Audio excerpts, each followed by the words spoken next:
The law allows the state to directly operate mobile sports betting. So the $500 million will go to the state. Once the leagues have seen that there's money to be made, they drop many of their objections. Hi there, it's WAMC News Director Ian Pickus. And on this episode of the WAMC News Podcast, I speak with an expert on gambling. David Schwartz is a professor at the University of Nevada, Las Vegas, who studies gambling, casinos, and Las Vegas history.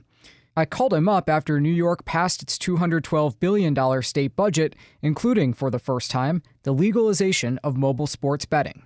Governor Andrew Cuomo says it could generate up to $500 million in tax revenue a year. Part of that is winning back mobile sports betting business from neighboring New Jersey. While the budget punted the potential of new New York City casinos until 2 years from now, the Gaming Commission is expected to issue sports betting licenses this year. 2 providers will be licensed. What does New York's entry into the mobile sports betting industry mean for the larger industry, in your view?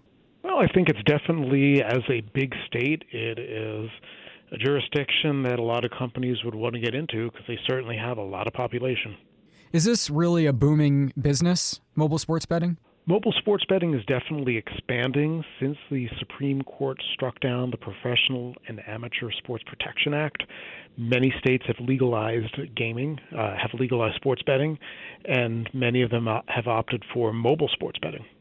I guess the reasons for mobile sports betting might seem obvious. You don't have to, drive to a specific building to place a sports wager. How widespread is the mobile aspect of sports gambling now around the country? It's definitely becoming more widespread. We've had it in Nevada for many years, but a lot of other states, New Jersey and many other states, are adopting this because it just seems like it's a more convenient way for people to bet. They don't have to drive down to the sports book and park and do all that. They can just bet wherever they are while they're watching the game. In terms of the overall gambling dollar, how big of a slice is mobile sports betting when we look at, people spending money on any type of gambling? Well, if you look at New Jersey, for example, in 2020, they made about $390 million in all sports betting, and that includes in-person and mobile. I don't have the numbers up in front of me right now that break that down, but it would definitely be a smaller number than that would be the mobile only. Nevada made about $300 million or so. I believe they made about that much on sports betting last year as well, and mobile would be a significant chunk of that. There's a casino right near here in Schenectady, New York, which opened a sports book after, as you say, the Supreme Court struck down the ban, which just recently got up and running. When mobile sports betting is allowed or expanded, does that hurt the physical spaces where sports gambling had taken place before? It's hard to say if it does. If you look at Nevada, where they do have sports betting, mobile sports betting, but they also have destination betting where people come to Las Vegas just to bet, and they wouldn't, if they're not from Nevada, they wouldn't be able to bet if they weren't here.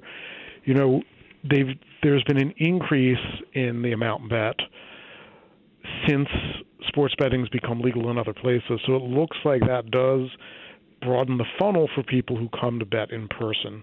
In terms of, just looking at the sports betting market, there's always concerns when gambling expands about saturation.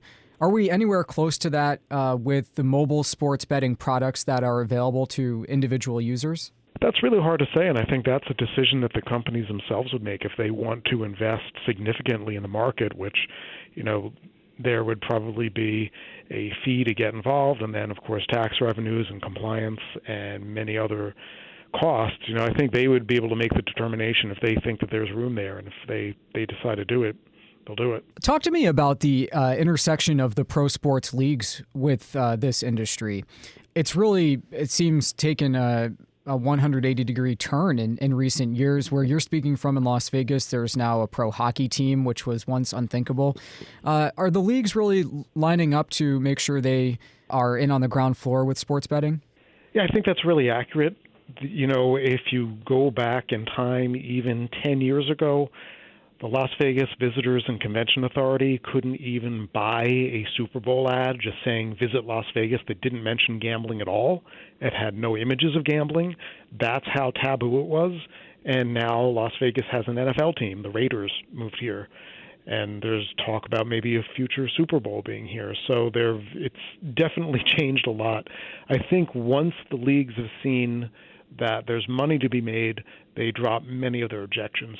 So you see that just continuing on. I mean, especially with this big state like New York coming on, we can just expect more integration with sports. Yeah, you can. And if looking around the leagues, a while back I did a little research where I just looked at official partners that teams have, and teams have dozens of official partners, and they have a lot of official partners in the sports betting and gambling space. Not just in Vegas, the teams everywhere. Were there any unforeseen problems associated with the onset of mobile sports betting and that becoming a wider industry, that maybe we're not thinking about yet here in New York State? Well, I think there's always problems. Certainly there's a potential for more problem gambling, for more disordered gambling if people have more access to gambling. So that could be an issue. And, besides that, it would be just giving people more options, more convenience if they want to bet. Have you looked at all on the effect of mobile sports betting on the horse racing industry, which is a huge industry here in our region, and they have had mobile horse wagering in place well before mobile sports betting was allowed? Yeah, if you look at that, and I may be wrong in my numbers here, but I think last I checked, the horse racing industry nationally made, let's say, $2 billion from in-person betting, and about $13 billion from off-track betting, simulcast, and mobile betting. So it seems like that industry has really transitioned away from people having to bet at the track to being able to bet in other places. And I might be off on those numbers, but last I saw it was in that range. As I speak with you, the casino that I mentioned nearby our studios just announced that its hotel will resume 24/7 operations after it had been severely limited because of the pandemic. How is the industry doing today in Las Vegas, and how is the national gambling industry doing, considering we're now in month 14 of COVID? Well, the national industry recovered fairly quickly once the immediate closures were over. The regional casinos that were drawing from people closer by, maybe a car ride away, were doing pretty well before that. In some states, they were posting year-over-year increases, even in September, October. Las Vegas, of course, as a fly-in destination, as a fly-in market, has been affected much more severely and continues to be, although there is talk about more optimism.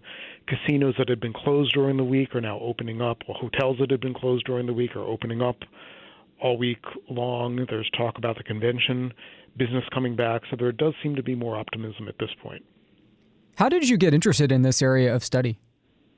I grew up in Atlantic City, and one of my earliest memories is watching them blow up the old hotels and build casinos there. And just as a youngster, I was fascinated by the power of gambling and how could gambling knock down old buildings and build new ones. And when I got my PhD in U.S. history, I decided to study the historical evolution of the gaming industry. Well, that's Dave Schwartz from UNLV. Thank you for taking some time for us. I really appreciate it. Thanks for having me. All right, that does it for this episode of the WAMC News Podcast. Thanks so much for listening. Until next time, I'm Ian Pickus.